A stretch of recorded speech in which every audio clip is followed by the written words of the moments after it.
What an episode that was, Laura, wouldn't you say? That was an incredible episode. Today we had Shane Cohen, the one, the only, the legend, one of the best 800-meter runners in the country. And we learned all about him, didn't we, Dom? We learned so much more about him than who he is on the track.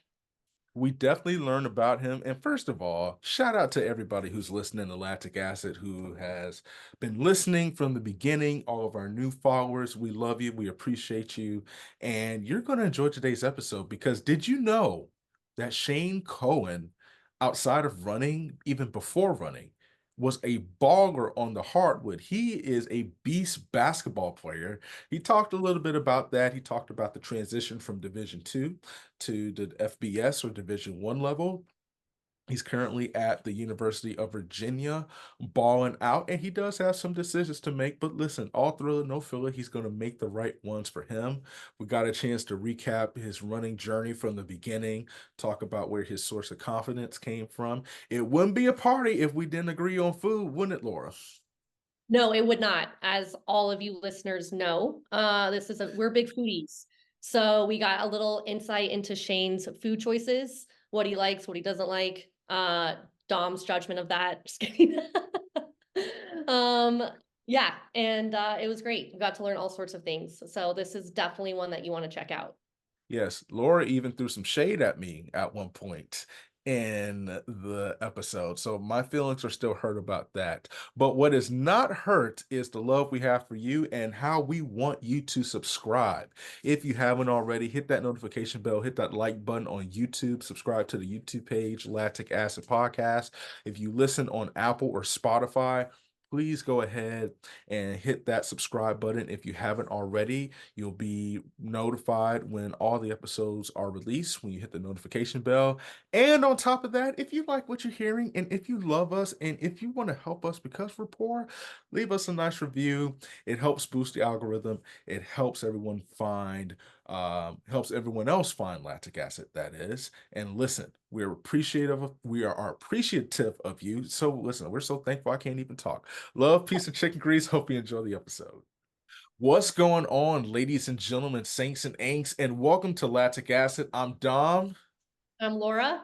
and we are the dynamic duo that are your co-hosts of the Lactic Acid Podcast with Dom and Laura. And today we have a certified baller, shot caller. His running style is like a ghost pepper. You may not feel it at first, but once you get to the very end, it's gonna hit you like 2 tons of bricks. He is a genius. Listen, if you saw his computer setup, you would call him Jimmy Neutron because he is spitting out atoms, winning races, and he's doing it big. And he is our guest today, none other than the legend that is Brother Shane Cohen. Shane, what is going on, brother? How you feeling today?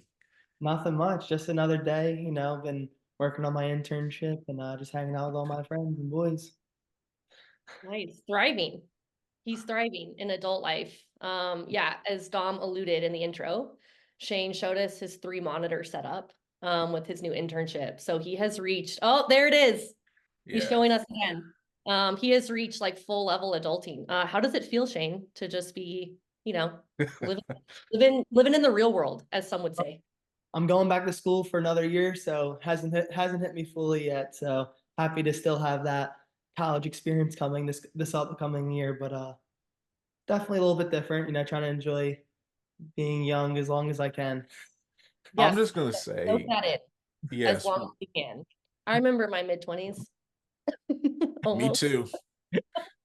Me too. It Oh, was very far away. Well, technically Laura's 24, so she's in her mid-20s. I'm the elder statesman of the group at 30 years old. I'm not gonna lie, when you showed me those monitors, I thought you worked in IT. And I was about to say my dog puts the it in IT, but I think you kind of balling out a little bit bigger than that. So listen, I'm with it, dude. I'm with it. I'm with it. So Shane, what is the internship? Can I ask? Because I have questions now that I've seen your setup. Like, what are you doing this summer? Yeah, so I'm doing like data analytics for like okay. a health insurance company. It's called the OPM, Office of Personnel Management. It's based out of DC, and just because of like the whole running thing, I had to work fully remote because I couldn't really start until middle of July.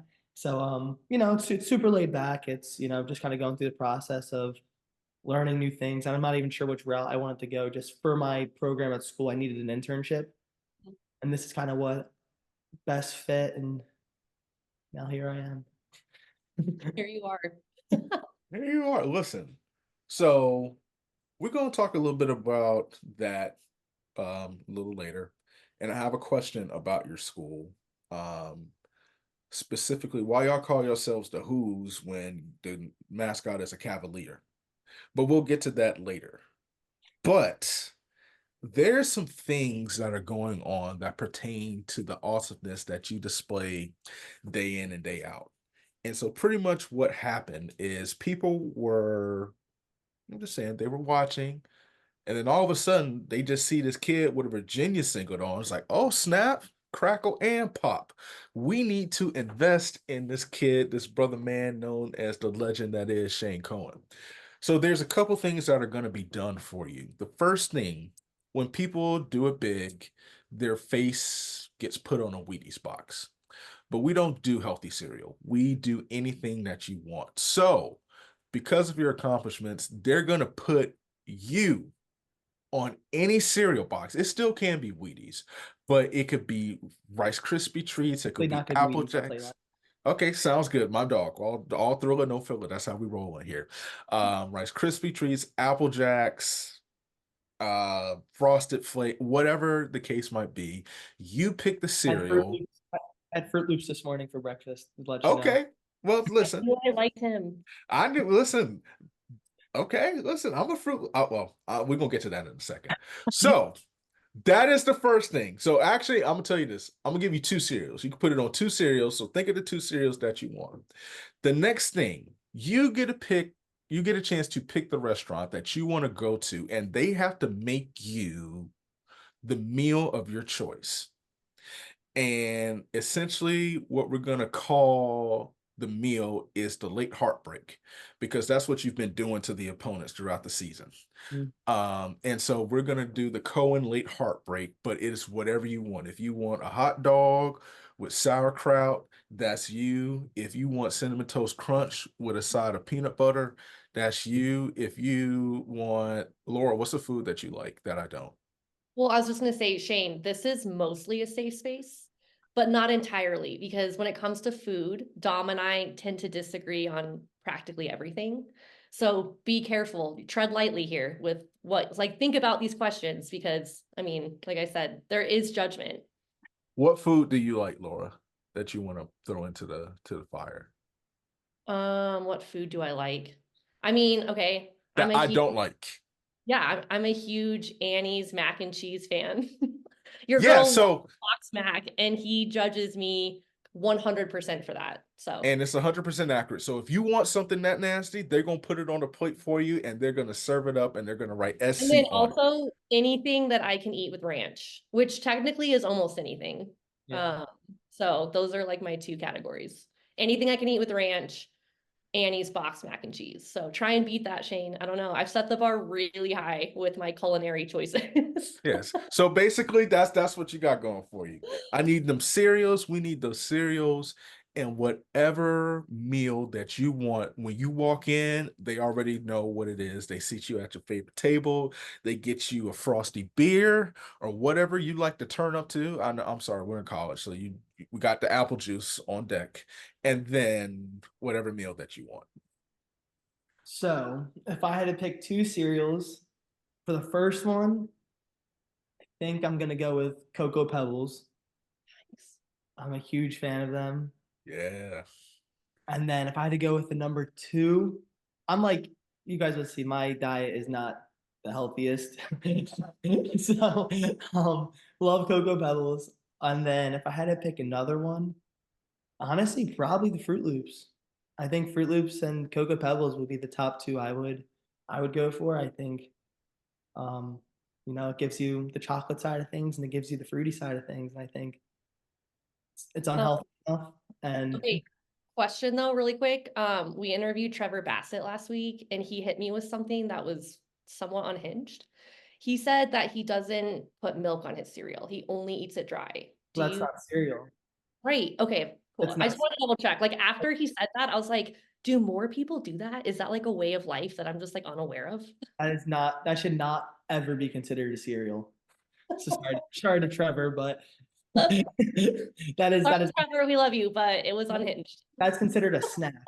That's not considered cereal. Dang. Why are we doing that to my dog Trevor? I No, know he okay, but be honest, was that not like, were you not taken aback by that when he was like, I only eat it dry? I was like, I'm sorry, what? you see, low key, if you didn't grow up with money, I guess it is a snack. But there's substance to it. Now, I will say this. The weirdest, if you thought Trevor's was weird, then Shane, we're gonna get back to you because we cannot interrupt greatness. Jim Harbaugh, the head coach of the Los Angeles Chargers. Yeah. When he runs out of milk with his cereal, he uses Gatorade.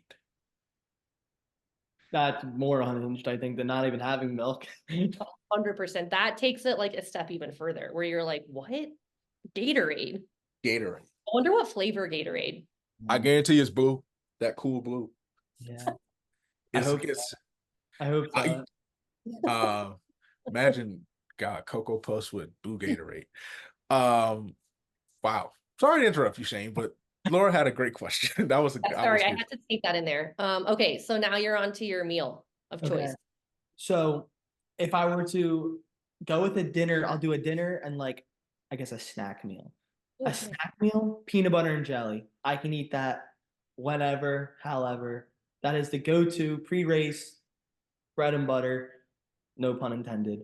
Yeah. And then if I were to go with a meal, I'm a huge fan of penne alla vodka. I love the vodka sauce, and I think that's the go-to whenever if we go to an Italian restaurant before racing. Not even talking about running, but like if we go to any Italian restaurant, I get pretty much penne alla vodka, no matter how many times it is, no matter where we go. I'm always getting it if they have the vodka sauce. Nice. Okay. That's not too unhinged, but it's definitely No. top tier. I would say like two really good like staples: peanut butter and jelly, pasta with vodka sauce. I love that. I mean, it's simple. I'm literally, all my friends make fun of me. I'm literally the most American basic white person in history when it comes to me, like comes to food. Like I don't like if with my friends like, where are we getting food at? I'm doing like fast food, or I'm doing like I'm not cultured when it comes to picking my foods. Wait, what's your fast food of choice? Chipotle. Oh, I just had it for lunch. I'm a huge Okay. John agrees with that. Okay. No, I didn't say that. What do you make of Chipotle? Like, what do you make of them? So I think it is the best Mexican cuisine that there is. Better than Qdoba, better than Cava, better than Cava. Okay. Better than Cava, better than Qdoba. I think of the other ones we have. Do you guys have illegal Pete's on the East Who? Coast? Is that like a West Coast or like a Western thing? Illegal peaks? Like Pete is illegal? Illegal Pete's, like your friend Pete. He's a legal Pete. You guys don't have that? No. Oh, he's not legal. He's not legal. Pete is illegal, and he should be because his margaritas are delicious. But that's one of my favorite. I would say illegal Pete's trumps Chipotle for me, but it's like a close second. But you guys don't know what I'm talking about, so never mind. Is that in Boulder? Yeah. Is that one of the restaurants that has flavor that y'all actually didn't shut down? Dom judges Colorado, the entire state, for having no sense of flavor. Tell me I'm wrong. I mean, I'm not. No. I'm not going to tell you. Doesn't season. I've never been to Colorado. So. Okay, tell me about this, Shane. I am an OG 2010 Chipotle brother. When I can get a burrito bowl with some chicken and everything for $5.50. Burrito. I'm team burrito, not team. I do. Okay, so no, I actually do the bowls now because they can't wrap a burrito to save their life. And then I used to do a hack where you get the bowl, but you put the burrito, the tortilla inside. Yeah. Now they charge extra for it. Oh, they caught on. A lot of people were doing that. I have done that. Yes. So I'm with you. Like I love me a good burrito, but you have to know how to wrap it. Yeah. Like my freaking burrito has more leaks than a 20-year-old AC unit. But Like that's why you eat it correctly, where you just like slowly peel the foil gotta, off as you you gotta go keep to like tin keep it foil on. together. That's how you have to eat it. You can't just like rip the You foil gotta off and then keep just tin have foil on. it. Like, of course it's gonna fall apart. I okay, feel like that it's the user error. is not a user error. I've been eating food for 30 years, so we don't we're not catching else on that regard. But listen, those tortillas hold off on like the elastic on somebody who needs a triple XL, but they're wearing a medium. Like it's just bound to pop. If So you do what Laura was saying, you keep the tin foil on. Yeah, you won't have this problem. Well, it doesn't I think you're just eating it wrong. burrito I stays. think so both y'all on Trust the us, we're same. the experts here, it seems. No, y'all know nothing at all. Um, I will say this. I kind of it's hard for me. I like Moe's specifically because I think they have better salsa and the chips are better and they're unlimited. Chipotle chips, you walk by faith and not by sight because you could get some chips that's been on hard times Yeah, and but their chips are so good. They're like limey and they're like super salty. they're super stale. Again, I think you just need to switch up your chips. No, I think you're going no, no. did you guys hear about when Chipotle and Strava were doing like that challenge where like if basically it was like how many miles could people record running like an 8 block radius around this like Chipotle, and whoever over the course of like a month ran the most miles just around this square would get free Chipotle for a year. Shane, would you do that? I think the winner ran like 500 miles or like something ridiculous. Like they were logging like 30, 40 miles like a day. Like it was nuts. I'm getting those stats kind of wrong, but like it was crazy. Would you do that for free Chipotle for a year? Yes. I love Chipotle that much. Like if I'm choosing any meal, I'm like usually like I'm going to Chipotle if I'm eating out. All right. Okay, what's in the burrito though? What's like your go-to meal? So, like I said, I'm very basic. I don't do beans. I don't either. I don't either.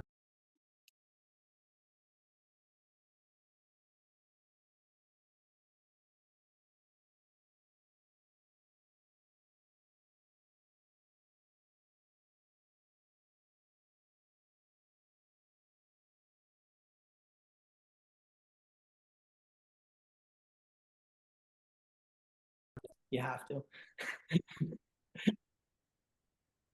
Well, I hope that you guys had a wonderful conversation because as you were talking, my doggone earphones Okay, go for a out, minute, so I I was didn't like, hear you look anything. blank, and I was like, you're either judging or something happened. I thought it was the judging one. Same. I was like, he's totally, when Dom goes quiet, I'm always like, it's because he's processing and I think he's judging me. So did you miss my Which burrito? is not true. Which is not true. What? Did you What? miss What'd you say? my burrito order? I did. So I agreed with you because I don't do beans either. So Mhm. after the non-beans, So brown rice, chicken, queso, corn, cheese, and pico de gallo. so let's go to the back. Let's start over. Let me talk about the brown rice. It has no seasoning on it. I'm sorry. Actually, I'm not sorry. Chipotle, if you can invest in some salt. Um, the Lord talks about salt. I don't know how you can. Like, do you find that brown rice flavorful? Well, you No. put queso on it. Like it's not like he's eating brown rice just plain. Okay, unless that, and I will give this to Chipotle. I tried the queso when it first came out. And so, Shane, have you been a long time queso supporter from Chipotle? Be honest. Tell the truth, shame the devil. Be honest. This is a safe space. I would say I wouldn't Stop, say Laura. long term. I wouldn't say long term. Okay. So that tells me it has changed because I may or may not have told the person who was a friend of mine, so I was not disrespectful. She said, try a sample. I said, I would be glad to if I don't have to pay for it, which I did not. and I'm glad I didn't. And it tasted like spaghetti sauce. Like Well, it legit tasted like meat sauce. again, I don't know what Chipotle you are going to, but it feels like you should try a different one. Like I feel It's like the one you're going to has failed you, and this is not the experience that most of us have. well, Laura, y'all not used User to error. Again, user error. y'all aren't used to seasoning in Colorado, so you can't come at me with that. But I'm telling you, once you try, Shane, you know, you understand how it is being from Florida. But Laura, I promise you, maybe I got to come out there to show you. Once you try seasoning for the first time, all your opinions are going to change. You're going to understand that they've been holding back on you for the past 24 years of your existence and everything. Um, so everything else, Shane, I'm with you. I'm with you. I'm with you. I'm with you. Pass So another test, Shane. Your job. it's I have a hard time with Chipotle because they keep going up on the prices. I I will agree. That does suck. And they're always out of stuff.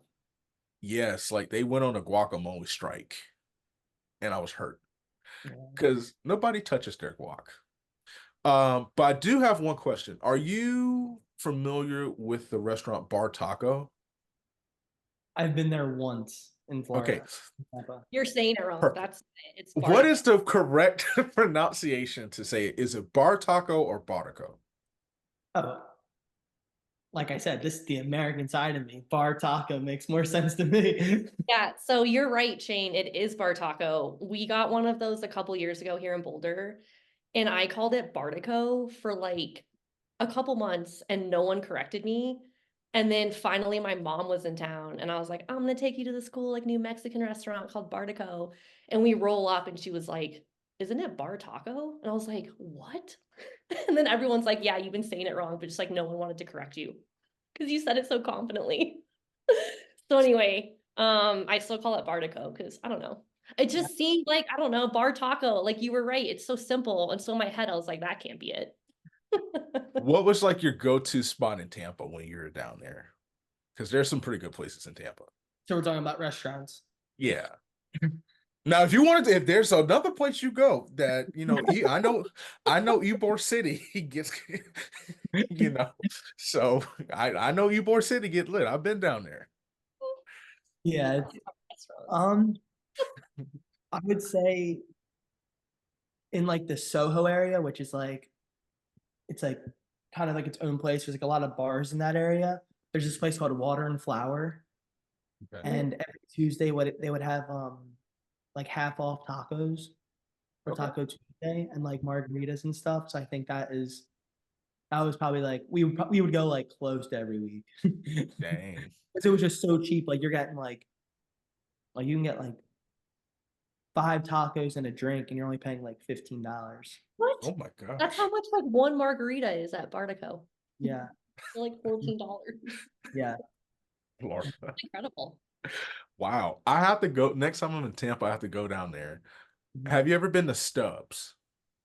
No, I have not. I forgot where it is, but it's in front of these two big old bowling pins on like I don't know what it is near. I don't know. I wasn't really up Yeah. here when we went.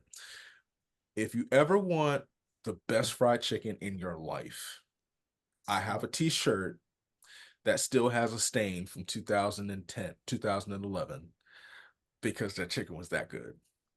With the honey drizzle cornbread, What? it's different. Mine is better, but that is actually a close second. So I don't know. I was actually curious, but what else y'all be doing down there in Tampa?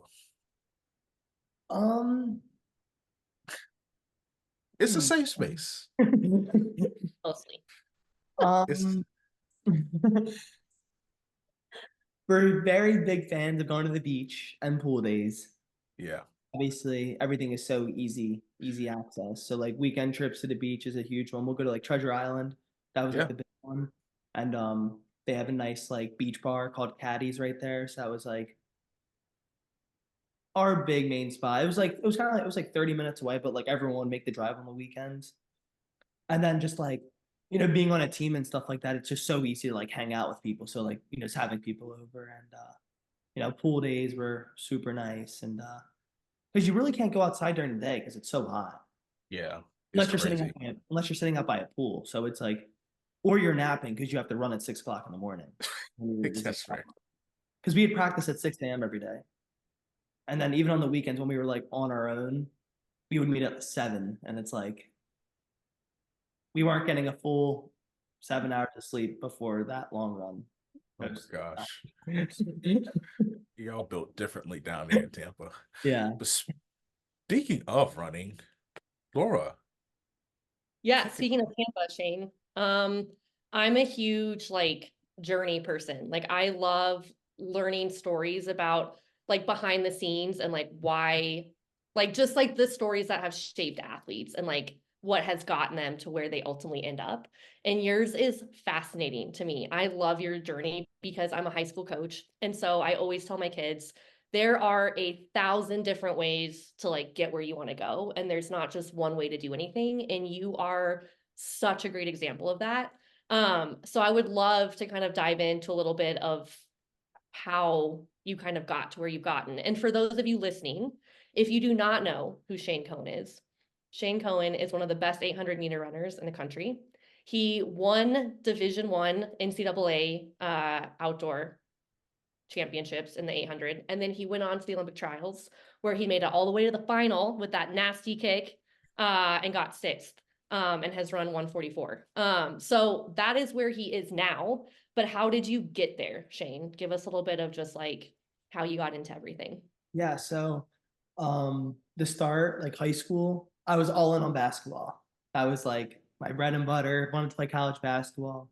But when you're 5'8", it's reality hits eventually, and it's tough. And yeah, like I pretty much like I did track all 4 years, only did cross country my junior and senior year, but like was barely taking it serious. I was pretty much only running during workouts. Everything else we were like not taking it very seriously, to say the least. And yeah, like by the time I was, looking to go to college and stuff, I didn't even look at any schools for track. I ran more of the 400 at the time in high school just because I didn't have any strength because I didn't run. So I always had the speed. So I ran like 49 low, had a few like Division II schools looking at me. And I was like, I'm done running. I really don't want to run. I'm gonna try to play basketball. So then I had a few D3 schools looking at me for basketball. And just like they were super small D3 schools. And I was like, I don't want this to be my life. Like I actually still want to have a social aspect to it. And my mom had like a mutual friend that went to Tampa, like her kid did. And I was like, oh, like free trip to Florida. I'll see the campus. Like, I probably won't go there or whatever. And the next thing you know, I just like fell in love with the campus. There's a pool dead smack in the middle of campus.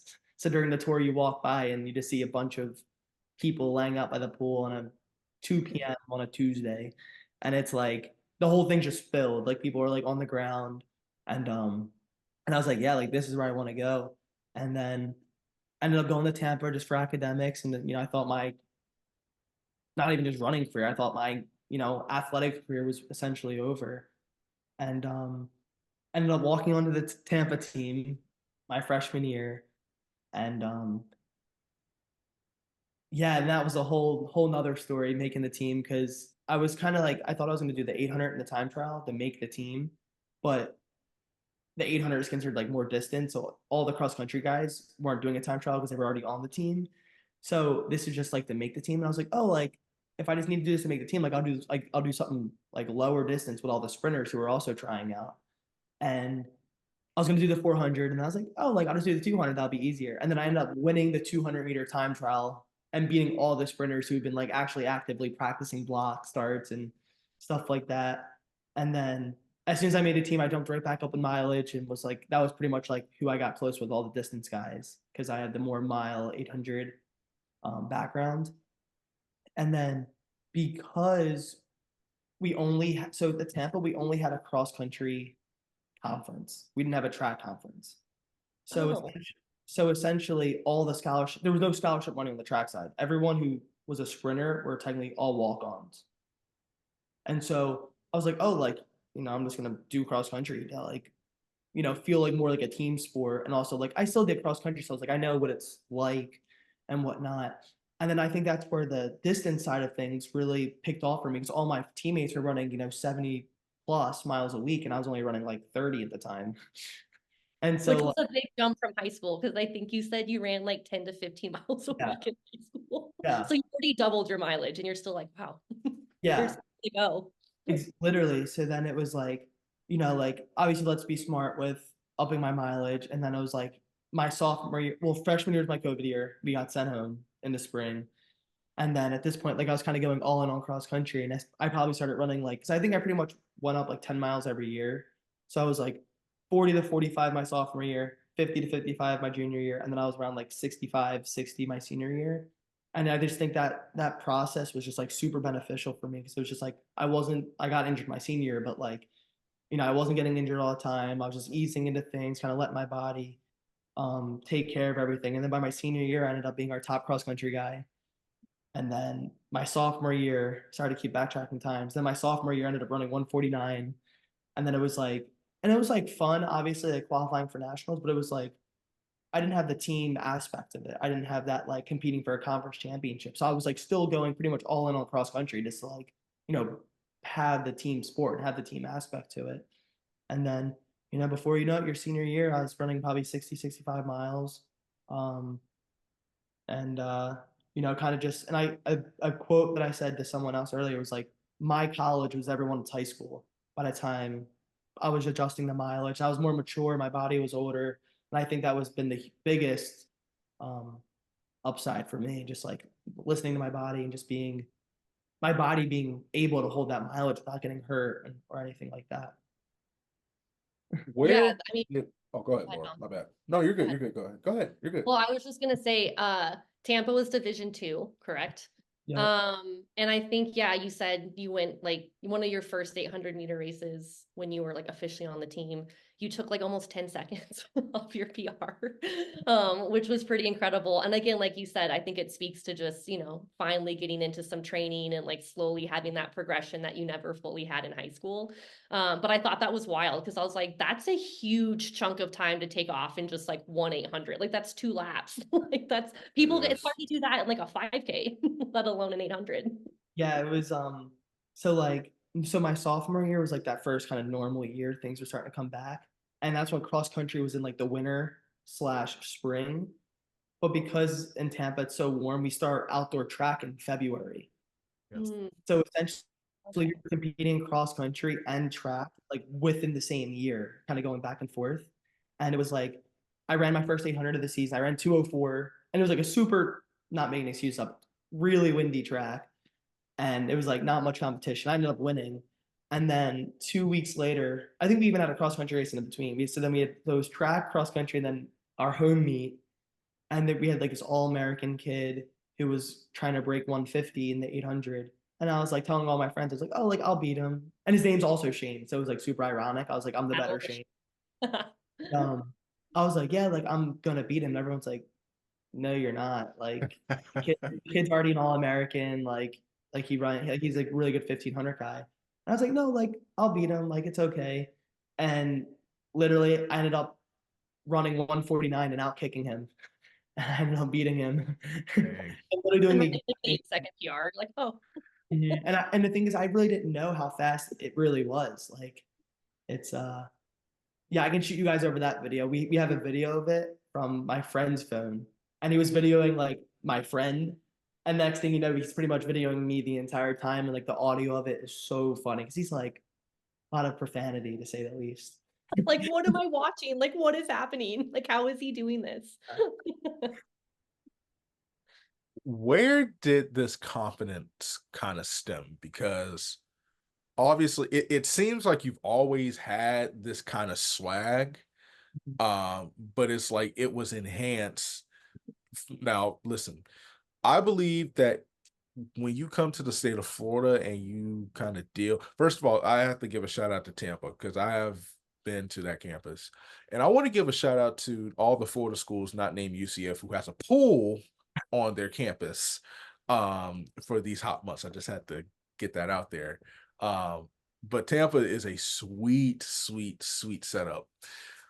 But not just to have the swagger to beat the sprinters and to just advance your weight, but to go to the legend, Vin, but hey, listen, let me see, can I get like, can I come on your team? Like, can you give me that opportunity? And then it just continued to manifest itself. You are literally and now I'm not going to use that comparison. I'll have a better one by the time I'm done, when you're done with this question, but there is a comparison because it is legit. But you are like the walk-on, you're like Wes Walker, essentially. Just this kind of, I don't even say no name, but a guy who kind of, grit, toughness, but like this swag, because you run with swag. Yeah. And quick story, and this is a testament to Laura. We did a prediction contest, and she was so adamant that you were going to make the Olympic team. Shane, I drafted you on a fantasy team. And then when Dom and I did our prediction contest for like, we're going to do like a point system and compete that way, I had you making the Olympic team because I was convinced that that is where your journey was going. And it is going, but I was Shane Cohen fan. I was saying to like everyone after the race, I was like, the fairy tale ending did not go my way. It was I think racing the race again. If the race happened again, knowing exactly how I was going to go out, I really think I could have made the team. But I think it was just a lack of experience racing that level. Obviously, being one of the fastest 800 meters in the last 15, 20 years in American soil is like, usually people come back, but not at this level. Laura actually thought that you were going to run 140 once you made the Olympic team. Well, also Shane, you were the tiebreaker for Dom and I's contest. We were like tied up with like who we had predicted, and it came down to you making it for me to win. And I was like, no pressure, Shane, but you have even more pressure that you don't even know about. I'm sorry. I'm sorry to let you down. I wish. No, it's okay. No, It's okay. you did not let me down. That was, like you said, that was one of the most ridiculous Yeah. finals, just 800 meters I've ever seen. And you kicked your way well into the mix of that race. Like, I mean, to get sixth again, coming from where you started, like that was a truly incredible performance. And like you said, the Olympic trials is all about experience, and you got that. And like, you're already so much better because of what happened in Eugene a couple weeks ago. It was just like every single race since like ACCs was essentially like the biggest race of my career. and it was Yeah. and it was literally just like, me just trying to elevate my game and just kind of just keep matching. And it was, I really do think that if the race happened again, knowing with what I know now, it's like I really do think there would have been a different outcome. But it's, like you said, it's the learning experience. My first one, it's been a surreal year coming off NCAs and stuff. So it was, super exciting, bittersweet for sure. But like I was saying, just this confidence that you're exuding, that you're talking to us, where did it come from and how have you been able to elevate it? Because the one thing about it, anybody can agree, I know Laura agrees with me, you're not afraid of the occasion. You rise to the challenge, you rise to the moment, and you make sure that people may not know who you are, but by the end of the day, you're all that people talk about. Yeah, I think a big thing that I was kind of taught in high school, and I think that's really stemmed my running career really was like, don't race for time, just race to win, and the time will come with it. Because obviously, and I think that has been a really big thing for me, and that's why I think the whole like sitting and kicking came from. So just like I'd let this guy do all the work and then just kick, and then it was like, all right, now I'm doing it at this level, and then it's like this level, and then it's this level. So it was just like it keeps working, so I'm kind of just keep rolling with it. But I think just having that competitive side, that's like I don't care if the race is gonna win with a 150 or a 143. I'm just gonna try to go out there and win the race. And it's like, I think that also, that's obviously gets exploited at the Olympic trials final when the race goes out like that. But it's, that's part of the learning experience that I'm going through. And it's super funny because towards the end of NCAs, when I was like around that like conference and regionals time, Coach Vin hates the way I race. Like that is not like him. He's never seen anyone like, I mean, he's seen it, but like, it happens if it happens, but not like in every single race thing I set up to be like that. And then by the time like, and I pretty much did it every single race. And then by the time like regionals came around, he was like, I'll never forget, Shane, just do what you do. All right, sounds good. Well, you said, Nice. I think Ben said this to you, but correct me if I'm wrong. You were doing an interview, I think, with Sidious, and you said something about how he told you, I think the night before the trials final, to just put your hand in the fire. Mhm. And That was like my high you were school just, coach. oh, that was your high school coach, excuse me. Yeah. And I thought that was so great. And you were just basically saying like you don't know what you're capable of unless you go out there and like really find out. And I thought that was really, that just spoke to your mindset and that confidence of like what you believed you were capable of doing. Yeah, and that's why I'm like so bittersweet because it's like I think if I race that race again, it's I'm kind of putting myself in a little bit better of a situation. I'm like, maybe I could have made that team. It's like I still feel like I have so much left. You All right, do. Like you're just getting started. It's so exciting. got one more question. We both have a few more track questions, but we're gonna break it up a little bit. But how do you stay having fun? How do you keep the pressure? In my family, we say you got to do enough to keep the hanks off you. Mhm. So how do you still stay in that mentality where the moment gets greater, but the fun is still consistent? Yeah, I mean, I think that's a huge part of the team culture and the team that you're with. I think I'm a huge believer. Like I chose Virginia. Like I didn't even know how good of a coach Vin was until after the fact. Like I went to Virginia because I loved the guys. I had a great time with everyone. It's just a good team culture I wanted to be a part of, and like always being an athlete growing up, like a team aspect was what I wanted to be with. Like that's what I wanted to do. And it's like, just having all these guys you're training with day in and day out just kind of, you know, proves to you that like you're fit, like you're ready to do this. And then, just kind of having them have your back and being there, I think is the biggest thing for me. I mean, I don't really don't know. I mean, not saying I've like lived in a lot of bigger events like when I was in high school and stuff like that. But like, just with sports and like me playing basketball, like we would like sell out gyms and it's just like when the ball's in my hands a lot, I kind of had that confidence and just like, you want to be that guy. So I think that's kind of where the competitive nature takes over. And I think that's kind of where it's really stemmed from. Because like I said, like I'm a huge basketball guy. And I think that's really where it was from high school. So let's switch gears. Um, and this is not the time to be modest. If you had to give us a glimpse of who you are or who you were, and you could still be like that, you could still be cold as a hooper. Like, help us out. Who were you? Like, who is Shane Cohen with the basketball in his hand? Who is the baller that's within? I think I Uh-oh. would be I think I would be one of the top hoopers out of all the NCAA runners in the country. Damn. Time He out, time just out, took time the out, gauntlet. time out. When you say NCAA runners, are we talking distance runners or And sprinters and jumpers? I'm You're just talking. saying, I think. Well, I scored 1,200 points in high school, and I was second team All State, and I averaged 21 my senior year in Philly or like in the Philadelphia area. So damn. and that's where I think the confidence. Obviously, if a kid's like 6'7", it's going to be a little tough. But it's like the guys we had, but like that's not really something I'm that worried about. I think I trust my instincts enough and the confidence. I think. Um, but yeah, like I said, I was a big time basketball player. Like, um, wanted to go all in on basketball. I scored 1,000 points in 2 years, just between my junior and senior year. Jesus. And Wait, can you dunk? I can dunk a tennis ball. Okay, Okay. well that's fun to me. I've always wanted to dunk and I want to know what that's like, but that's cool you Yeah, dunked a tennis ball. That's pretty awesome. I can dunk it. I mean, for only being 5'8", it's not bad. Yeah, for 5'8", yeah. Take that as a win. Laura, you did duck a ball.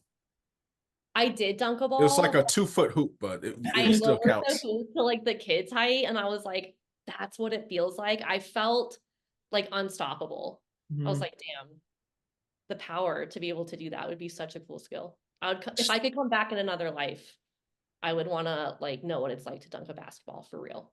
Now you scored, yeah, you scored 1,200 points in 2 years. Now, I respectfully ask this: did you not pass the ball, or were you Oh, just like a sniper? I was literally like, I was He's pretty got much, three. it actually wasn't that many 3-pointers. It was a lot of, like, we would full court press the entire game. So it was just a lot of wide open layups. Oh, okay. So yeah, Yeah. because everybody's worn out with the full court press, and then you have the endurance. Okay, Yeah, I could I see why think you need a threat. Okay. I Yeah. feel like you have a mean hezzy though, like a mean hezzy pull up to the elbow. I have a huddle. I have a huddle. Oh my What's gosh, Yeah, I have a you huddle. have a mixtape on Huddle? I have a huddle mixtape. Can we use it for the episode? Yeah. What's Okay, on it? It it's was his it, highlights. it was my basketball highlights for my junior year. Yeah, It was it's my like I junior highlights. I didn't make it for my senior year because damn. Yeah, actually, can you send us that? I want to use that for the I'm episode. gonna find The it. Like side of what? Shane Cohen you didn't know. yeah, That literally you I, just, didn't if you know. just go huddle Shane Cohen, it should come right up. What? Oh my God. Okay, I'm doing okay, that. so I'm actually doing it right now. So Yeah, why wait when um, we can do it now? Shane Cohen junior year highlights. Let me turn the volume down. Um, Laura, while I look at brother Shane, because I got it, I have it up. There's a commercial of Caitlin Clark drinking a beverage. Oh, Um, but dog, I feel like you have like the Steph Curry confidence, and you wore number three. Uh-oh. Yeah. Uh-oh. war number three? So Damn. Shane's taking the ball out. Okay, he just scored. We're doing a live breakdown on lactic acid. Wait, did you see Uh, how I scored? I threw it off his back. oh yeah, I'm sorry. Oh, look at that cross. Oh, you gave him a two-piece extra crispy mid-range jump shot. I see you. Okay. Okay, fake. Oh, Shane, don't do it to him. Another mid-range from the elbow. Okay, left hand. Dog, your mid-range game is stupid. Oh, split the double team. Shane, what are you doing? Shane, these kids got families out here. Oh, step back, boy. We're gonna call you ice cream because you smooth like vanilla. Boy, you different. You different. And Shane, I you Cohen. I don't know. That rolls off the tongue. oh my gosh, what did Wait, okay. Shane, do you still play basketball? Like, do you still go out and hoop? Off the record, I try to do whenever I can, and I actually played in the men's league for my first time touching a basketball on Sunday, this previous Sunday, and I was the leading scorer, team high, so or He game still high, got it. game high. Mm, You can't be stopped. Bro, I Damn. am so sorry that I was unfamiliar with your game. Um, because first of all, I just have to say this before I cut it off. Shane had like five dudes open, but took the ball 1-on-5 and still scored over everybody. So I respect that. I respect that. Sometimes you got to do the job yourself and stuff like that. Okay, I see the hooper from within. I like that. I like that. What are two other things that people don't know about you? Two fun facts. You are. I don't even know who I compare you to as a basketball player. There's a guy, but it's before your time. Go ahead, Laura. Oh no, I want to hear his answers first. I was gonna say Rip Hamilton, but that's before your time. But go ahead. so wait, am I going with basketball comparison or am I going with my two fun facts? Both. So the basketball comparison, it's a little spot off, I think.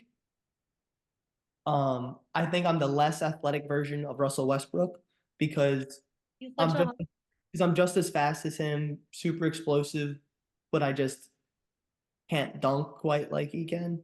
you can dunk a tennis ball. Don't sell yourself short.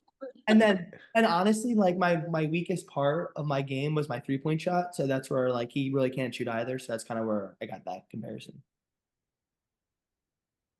Dom, And it feels like you're processing that. been, been a lot of years, but we're bringing it back shortly.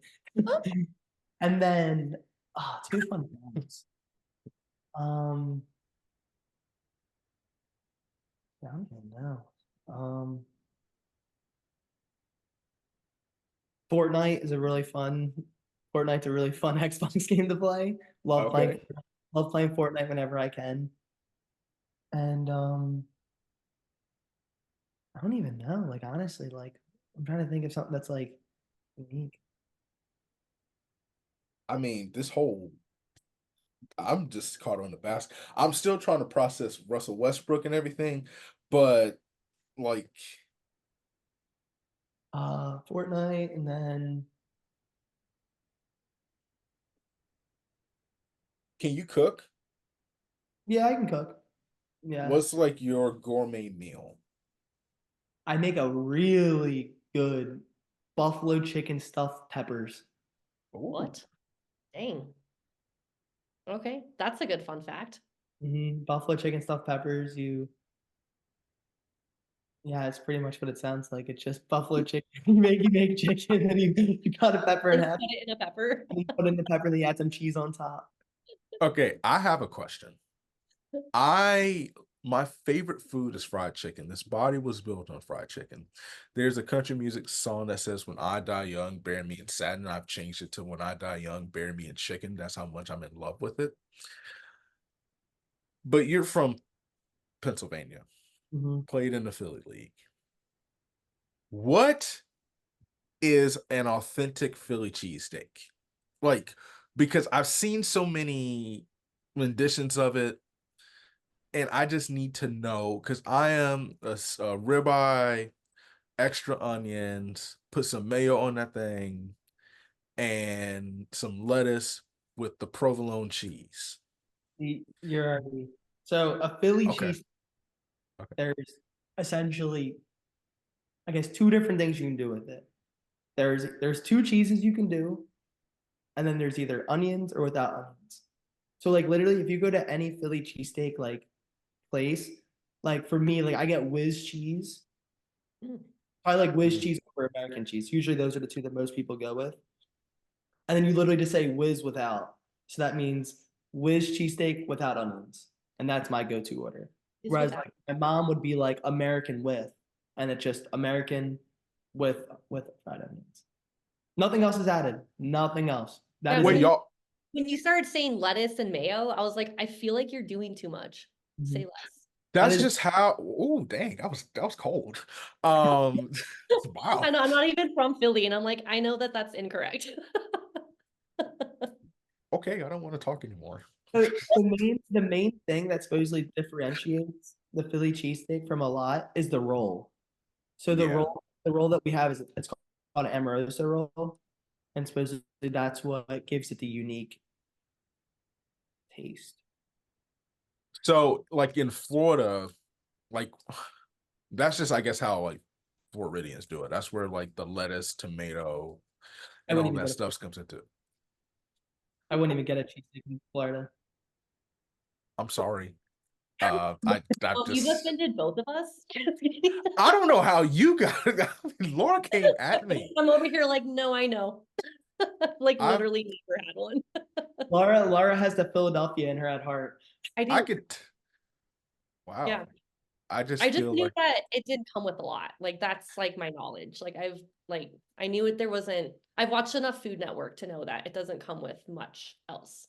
I think it's crazy that you put cheese whiz I'm on a a huge steak. Yeah, I didn't know That that.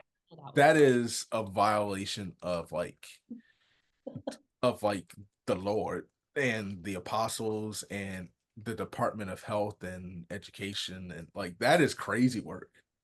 Cheese whiz? I I told you put that on a Ritz cracker. even better on a cheesesteak. Damn. Dog. That's the only way to elevate Cheese Whiz. Yeah, you just put it on a Philly cheese. No. Done. Stop. Don't encourage that. You never had like cheese fries with whiz? Okay, No. so I've never had cheese fries. I've had like loaded fries, Okay. but we use actual real cheese. Yeah. Like I said, I'm not the most healthy person. That's okay. Whatever makes you run 144, do Yeah, you keep don't change anything, Shane. It's already working. You but didn't even start it about the chocolate before every race. the Yeah, chocolate. what? You gotta have I have a 4-piece Reese's before every single My one. dog, right there, right there. What is the Love best that. candy bar out there? Please tell me. Reese's Game over. is the best. Halloween, just give me all your Reese's. I don't really need anything else. Okay, so do you like Game Reese's? over. Because Dom judges me for that's my favorite cereal is Reese's I do Puffs. not judge you for that one. It's that oat bran crap that you eat. Black oat bran, it's good soggy. You put enough milk on it. Okay, I get that one. But Reese's Puffs. Do you like Reese's Puffs? Yes. But I still think I'm a firm believer of like most likely I really don't have that much outside of Reese's, like Reese's other stuff besides Reese's cups. And that's you just like keep it simple, like stay with the original. I get Literally, that. like whenever we all go out to like we'll go to like Rite Aid or something before like the night before our races, like everyone kind of gets their own milk chocolate, dark chocolate. I get just the plain Reese's cups. Love that. So that's the secret before every That's race. sick. Did you do that before the semis, prelims, or the prelim semis and final before Literally every single race I had in Eugene. Love that. That's my dog right there, You can't- man. That's what I'm can't- talking about. You can't tell Vin that though. Oh, I'm Right, sure he's Vin. listening.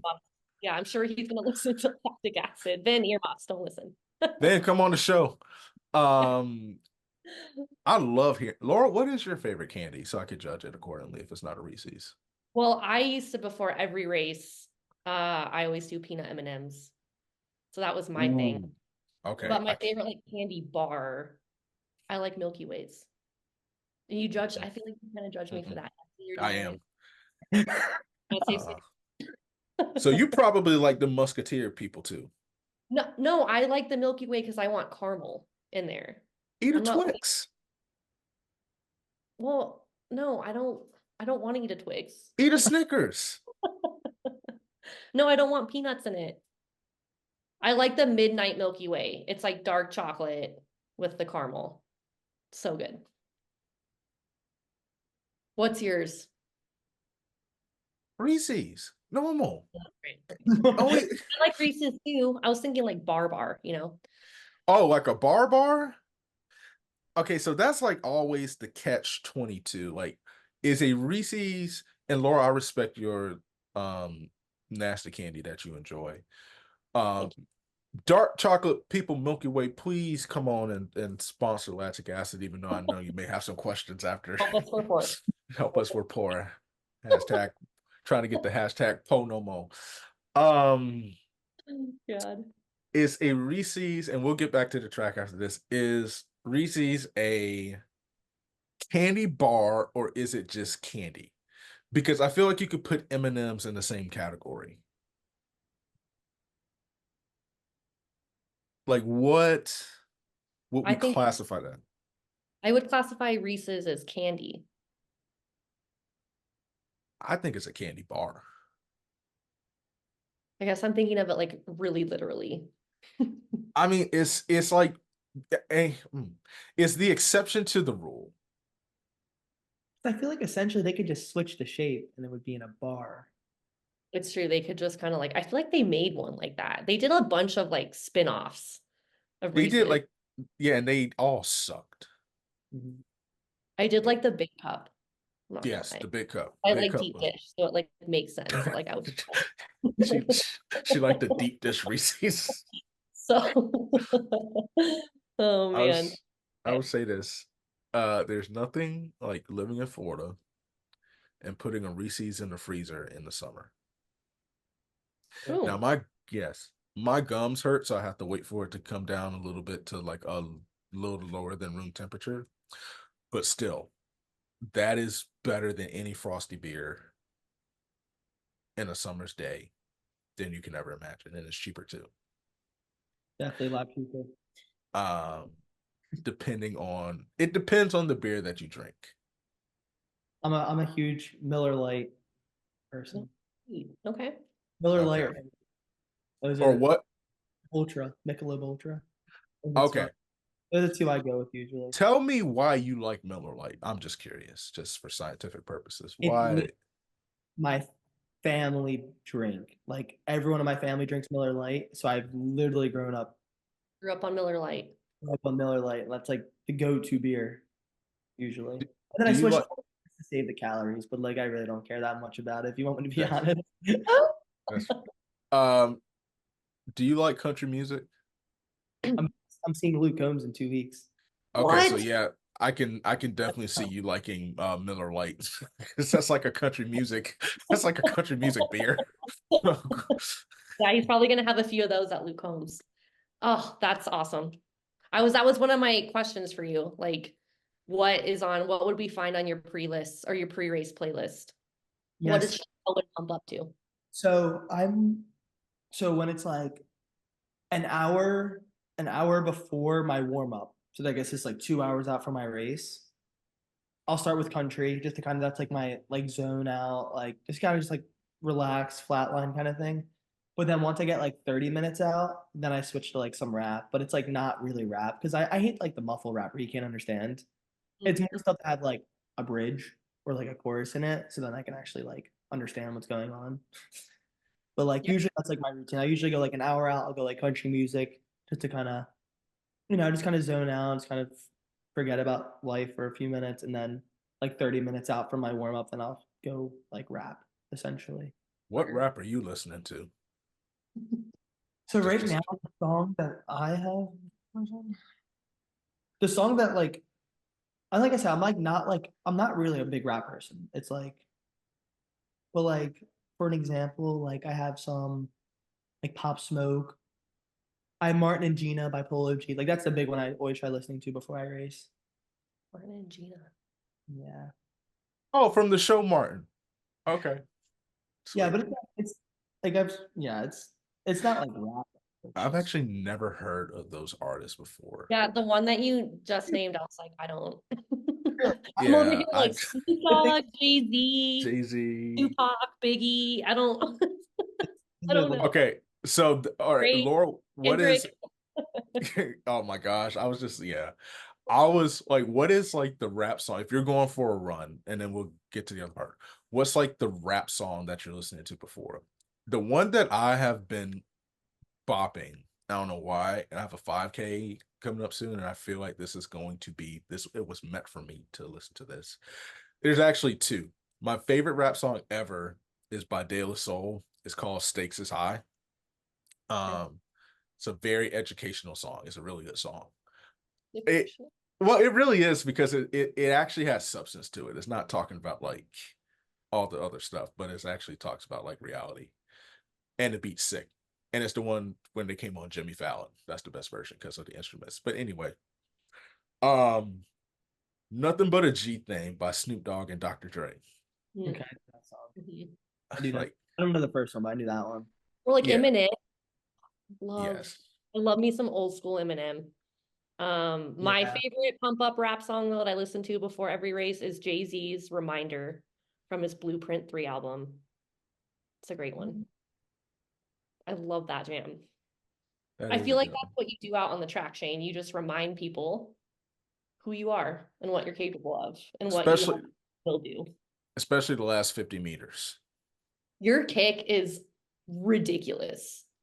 I Like, ha- I was I, really nervous watching you in the semi because I was like, oh my God, he's not going to make it. And then you just kicked past like 6 people. I was like, how is he doing this? I had the fastest last 100 meters I every believe every single race of every single round at the trials, even in Oh, the for final. sure. Oh, for sure. I just was too far back. One of the things I always say is like, I don't lose races. This is also a joke. It's not as serious, but I say like I don't lose races because they're better than me. I lose races because I run on a track, that. And Yeah. you ran back. and it's literally just like the lack of experience and stuff. That's cool. Um, That's a really cool stat. Wow. Impressive. Tell me this. When have you had a chance to reflect on everything you've accomplished this season, and what are you the most proud of? Hmm. Um, I think the big one, like I really do think that like the big one for me that like I think really set the tables for like the rest of my season was indoor ACC's DMR. when we won. And I think, and like, yeah, it like wasn't like one of the big ones. Like obviously winning NCAAs was like probably the one of the best experiences I've been through. But like I think just that ACC indoor DMR was such a tone that we set for like just like the rest of indoor season and let alone outdoor season. And because it was like a lot of my teammates, it was like their first ever gold in ACC. So it was like kind of just doing it with them and being a part of that team, I think was such a, just really getting the experience with them, like running over to all the guys after and hugging them and just like, when you see all the videos at pen relays and everyone doing that, so you want to kind of want to be a part of that. Yeah. So I think that was definitely the one that I really seem to always remember. And then obviously, NCAAs was a super surreal, unforgettable probably moment too. You seem to really be team structured. Just, as much confidence as you have, you are a team-oriented player. What is it about that team aspect that continues to elevate you to reach your full potential, not just in training, but when you show up in these big races? Yeah, I mean, I think that just like, I just kind of have always had that, aspect to me that just like, like I'm here just as much as all these other guys. We're all waking up in the mornings, going for our long runs, working out. We're all doing the same schedule. So it's like, you know, you, you pretty much grow a bond that like no one else really can compare with, like obviously you have like, frat brothers and all the other stuff, but like especially running, like that is a grind that like, and I'm sure Laura, like it's a grind that no one ever experiences, but like not many people can experience at this high of a level. And I think just like, just making sure you show up for them the same way that they're showing up for you is like the biggest thing. And I just think like also having like the competitive side of thing, it was like at Tampa, I was like a big fish in a small pond. And then going to UVA, I'm the little fish in a big pond. Essentially, I was one of the worst, not worst guys, but I was on the bottom half of, didn't even make the cross country top 10. Whereas at Tampa, I was the number one guy. It's just like, you kind of get back to the basics and it's like, you're just as good as all these guys. You're doing the same workouts as them. And it's like they're running super well. And it's like you can too. So I think that's what keeps me motivated and confident. It's like these guys are all doing the same thing as I am. Yeah, really quick, because we'll wrap up here soon. But what was that transition like for you, really, coming from a D2 program to Division 1, especially a program like UVA? How did you manage that? How did you kind of just keep the blinders on and keep chipping away? Like you said, you kind of came in at the bottom and then obviously worked your way. But what was that transition like, just like level to level? It was, I think, especially hard for me because I got injured my senior year at Tampa. So I ran cross country, was our top guy, but obviously they're not recruiting me to run cross country. So it didn't matter how fast I was running. And then I tried, because I got injured in like just kind of giving you like months. It was like November. And obviously you don't race until the spring because we didn't have indoor at Tampa. So like I was like, oh, like I'll be back in time. So I didn't tell any coaches or anything when I was in the transfer portal. I just tried keeping it super hush hush to like I'll be ready for when outdoor comes around. But then as I started talking to coaches, I only ran like one. I think my best time was 153. And then at that point, it was like, I kind of had to be like, oh, I had a stress fracture. Please still care about me, kind of thing. And so it really made that process very, a bit more challenging, just kind of having like what coaches genuinely do care about you and then will still take that chance on you. And yeah, Virginia reached out to me. It was their distance coach, Trevor Dunbar. And it was like I was between like Duke and Virginia Tech. Like that was kind of like my top three I was going to decide between. Because I knew I wanted to stay on the East Coast. And literally they flew me out for my official visit. And I was like, this is just who I want to go to. Didn't look or apply anywhere else. And then got into Virginia. And then, it's kind of just building back the bases again through cross country and stuff. Obviously, I was pretty much getting dropped every single workout by all the guys, and it was just not like humiliating, but it was just like, like this is the real deal. Like these guys are really good. But it was like, all right, like I'm here for track. Like, kind of having that indoor will be my time. Indoor will be my time. And I think a big thing that like now that the season's over, like everyone's like, oh, how did he run 148, 149 in the beginning of the season, the 144? But it was like, I run races to win. So it's like people don't see that every single heat. I was pretty much coming in top two every single race, but it was just like I was only in heats that were that fast. So obviously the time doesn't show. And that's why towards outdoor, when I was, ACCs, you have to run there. It's like I was able to run faster because the guys are so much better. But it's like, I'm like, if people know like the way I race, like they know that like the timeline does make sense. It's like I got better every single bigger race I had. It's like, coach can't get upset with you if you're winning the race. Whether how you do it, I know I'm confident in the way. So it's now just kind of learning the little critique things and just making sure that I'm ready. Obviously I'm at a level that I've never raced at before. So I think that was definitely the biggest adjustment going towards everything. And then kind of just like indoor didn't really go my way, but it's the first year ever running indoor. So it's like, all right, like let's go outdoor. Like this is going to be the season. And then kind of just trusting the fitness, and things obviously started to click. Yeah, no, I love that because I think so many times people miss what happens like between where you kind of started and then like where you ended up. Everyone sees where you were at NCAAs, everyone sees where you were at the trials, but no one really knows the behind the scenes of what that looked like for you. And so I love that you shared that. And again, it's just part of this incredible journey that you've had that really speaks to, again, there's not one way to do anything. So Last question, then we're going to do rapid fire. What excites you the most about the future? Um, I think right now that there's a lot of opportunities and decisions I have to come up with, whether it's because I'm in a 2-year program at Virginia.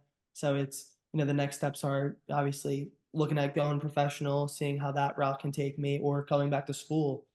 I only have cross country and indoor eligibility, but I still have my program. So it's trying to figure out what is, the best route for me, what's going to make the most financial sense and, just sense in general. But it's, I think just this past season, I think it's opened a lot of doors for me between connections. I mean, people I've talked to. I mean, I had Dave Waddle call me on the phone after NCAAs, Mhm. and it's like, it's that obviously never would have happened. And it was just, just I think just the people I'm meeting along the way, like, going out after the trials and seeing Bryce Hoppel and Hobbs Kessler, just like guys I never thought I would be in the same conversation with. And it's like now I'm at this level with all these guys, and it's, just super, super excited to kind of take advantage of the opportunity and see where kind of these races and training kind of um takes over. I think that's, really the only thing I can do, just kind of take it moment by moment and have fun with it. I mean, that's kind of what no runner is going to run well if they're not having fun. And I think that's a big thing that everyone forgets. It's like you go out one night, that's not going to make or break your season. It's okay to, forget about school. Obviously running is a whole nother stressor that has its own levels of distraction. And it's, I think that's definitely going to be the big thing. I'm just going to kind of just continue what I'm doing. It's nothing new, and, take it piece by piece.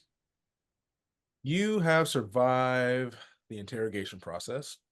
Now, Woo. we are on to our last segment called Down Home Stretch, where Laura and I are going to ask you some rapid fire questions and you can fire some back at us. Are you ready? So when do I get to ask you guys questions? Is it going to be in between, or will you guys stop? Next?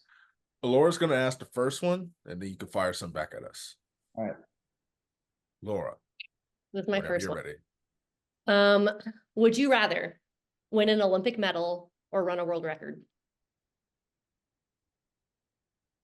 I would Olympic medal. Okay. Um, what is your favorite university in the entire country? If you had one dream school to go to, where are you going to go? Ooh. Oh, it's like a dream, like a school that I didn't go to if I could go anywhere else. And I won't even say, yeah, either for running or for social aspects of it. Yeah. Georgia. I would go to an What? SEC school. For sure. As you're talking to an ACC boy on the other. Yeah. Or I blacked out. I was like, where would I want to go? And then I was like, I've always wanted to go. See, I would love to go to like an SEC, ACC game. Having, because nothing against my Buffs. Go Buffs. But yeah, it's a different world. So yeah, I'd go to Georgia. Why of all the SEC schools, you want to go to Athens? Like, I've was never that been. just I literally know nothing. It just like that's what came into my head. So I went with it. Pretty Okay. good. Listen, I'm not mad. I I want to go to Ohio State. That was like my The dream Ohio school. State. The Ohio State. So I used to cover recruiting for them. And I remember the first time I went up there, I just fell in love with the campus. It's huge, great places to eat. It's pretty much being from the South, to Laura's point, it's different down here when it comes to football. Mhm. But Ohio State matches any Southern energy that there Yeah. is in the country. So I got to roll with my Buckeyes. That's what I'm trying to tell you. What's about? Uh, I used to play basketball with Marvin Harrison. He was on Shut up. he was on my travel team. What? Like the His Marvin, and then yes. his dad would like come to practices and just like read a book, and it was like before I knew who he was, and like my dad's like, yeah, like do you know who that is? And I'm like, no, Oh, you're like just like His dad, so I am actually a big Indianapolis Colts fan, and his dad was like my favorite player yeah, and Marvin Harrison. everything. He would just sit at our practices like reading a book. Um, if you got his contact information, yeah. send it over. Mom's head just exploded. He's Uh, like, oh my, I can't focus. no, I cannot focus. Um, is a boneless chicken nugget, I'm sorry, is a boneless chicken wing a chicken nugget or a chicken wing? A chicken wing. I'm gonna have to agree. Jesus, keep me near the cross. It's No, in the shape of a wing. It's not a nugget. Ask another question. I can't do it today. Okay. All right, Shane. Horrible. Android or Apple? Apple. That's an Apple. easy one. Enough. That's Good. an Good. easy one. That's an I was easy. gonna judge you if you were a green texter. You're not. Okay. Spotify or Apple Music? Team Spotify. Team Spotify. Okay. How do y'all think that's a chicken wing and You're not still a on that. Okay. gosh? Thinking about it though, you might be right. I It am right. it might be considered a chicken nugget. No, the nugget, it's a nugget because of the shape. A boneless chicken wing, yes, there's no bone, but it's still like a wing. But when you get a boneless wing, usually they're in the shape of a nugget. Are they? They're What kind of not. pizza am I eating? My dog right there. Maybe that's right. I Shane, guess I they love you, are. brother. Yeah, okay. I guess you're right. Yes. You know what? No, I still stand by it. They're still a wing. You I'm not still gonna cave on this. I'm gonna okay. stand strong like I didn't just make an idiot out of myself. Yeah, you still wrong too. We love you though. Shane, go ahead. Shane, hit us with a question so I can What forget. what is your favorite event in track? Throws. Well, we'll do track and on the track. Okay. And There's so It's many. weird. I was a thrower, Laura's a distance runner. You go Near first. middle, we have almost everyone here. We're just missing how about John. this? How about this? We'll do what's your favorite and what do you think is the hardest? Because I think the 800 is the hardest event. I I say the 800/400 meter hurdles. Those are I the two. say those two are like probably the hardest as far as just like knowing what it's like to run an 800. And like I feel like I'm like internally bleeding every time I run one. It's a different pain. So yeah, I would agree with that.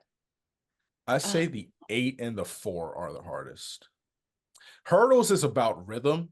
Now, if you want to like But you're take running your a tickets, 400 still. It's still 400. but it's still rhythm. Like you're getting rhythm over the hurdles, and so you can kind of get into a rhythm. Now, if you want to make the argument because you have to race Fem Cabot and Sydney McLaughlin-Lavroni and saying That's it's why the I'm making hardest, that. They're running okay, flat 400 meter times, but over okay, thing. But okay. So imagine getting lactic and then having the jump. So I think also the steeplechase can be in the conversation. yes, Agreed. That's one of my favorite events to watch too, if we're gonna go there. Or yeah. Was that the question? That's favorite, and hardest. my favorite.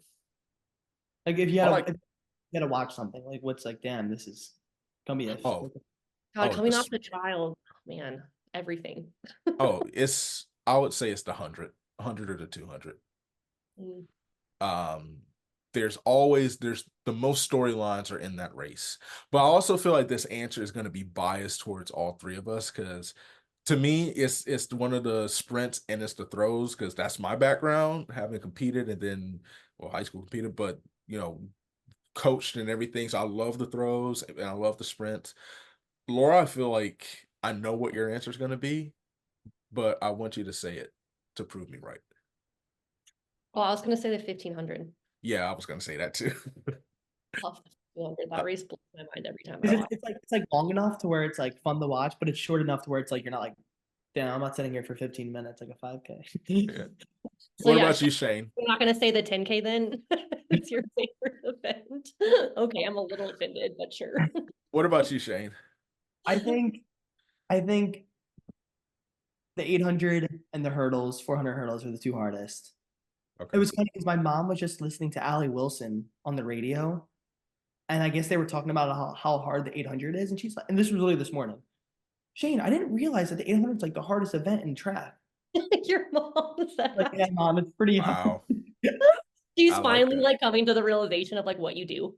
Literally, like when I was at Tampa, my mom would be like I just like ran a PR, like whatever it was. But I was like, when I was at Division 2, I was running against like bigger schools. So I was like, oh, like this is like sick. Like I'm a only D2 guy in this race. And I ran like 149. She's like, did you win? I'm like, no, like, these guys are pretty good. Like, are you kidding me? You didn't win. Mom, I'm sorry. Like, I PR'd though. That means nothing to her. No wonder you're like, I go into races to I'm win. like, yeah, Because you Bro, have to get respect. every mom is like that. Like I remember after, I don't know what sport I was playing. It was either football, track and field, or weightlifting. And I was so excited about something. And then I told her, dang, y'all didn't win?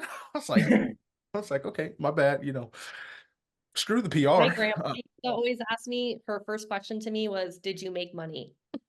Dang. She was like, Okay, did you that's win money? I was like, damn, okay. okay. You win. Okay. That's So, pretty harsh. Yeah. so Laura, you can take the final question or two, because I don't think that we can come back from that. At Okay. least it's like win, but you have to get money. I have So, to get money. I got to get paid, you know what I'm saying? So yeah, help us. We're poor. Yeah, we're help us. poor. Okay, Shane, this is a basketball question. If you could play any NBA player or WNBA, you could play any basketball player one-on-one, who would you pick? Who would you want to play? oof. So are we saying in the sense of I think I might win, or in a sense of like celebrity status? Like it's kind of like who would I rather get dinner with, or is this like a who do I have a legitimate shot at beating? Who's Who can you answer both of those? okay? So obviously I have to pick someone shorter for who I could beat. I think on the cool spectrum and like someone that I think I would have a good shot at, I would say like Allen Iverson. I think obviously I'm number 3 because Whoa, of his whoa, whoa, whoa, whoa! I'm not sorry. no. You I'm think not saying not saying I could beat him. I'm saying someone like shorter that it would be a little bit It easier. would be like more of an equal matchup in that sense. Yes. have you seen his highlights? I'm sorry, I love you, but No, no. I could. Okay, okay, go ahead. I'm sorry, my bad. Any NBA player I know I'm getting key stuff. I do think I could score an NBA game though if I played for at least half the game. I think I could score a point. Love that. There's that confidence. But then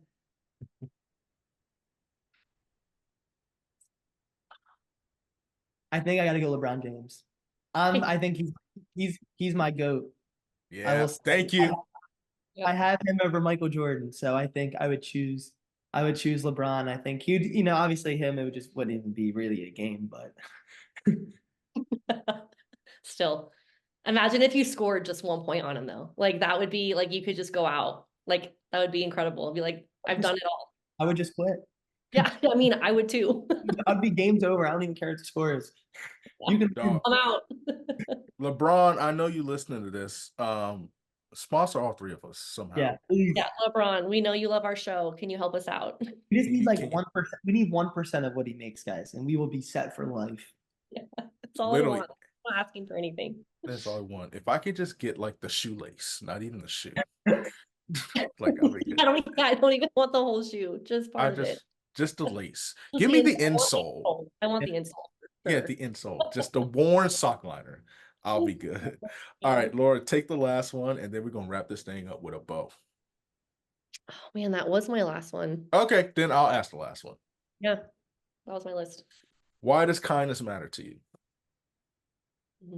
Um, to me personally, that's like I think the biggest thing, the biggest attribute someone should have.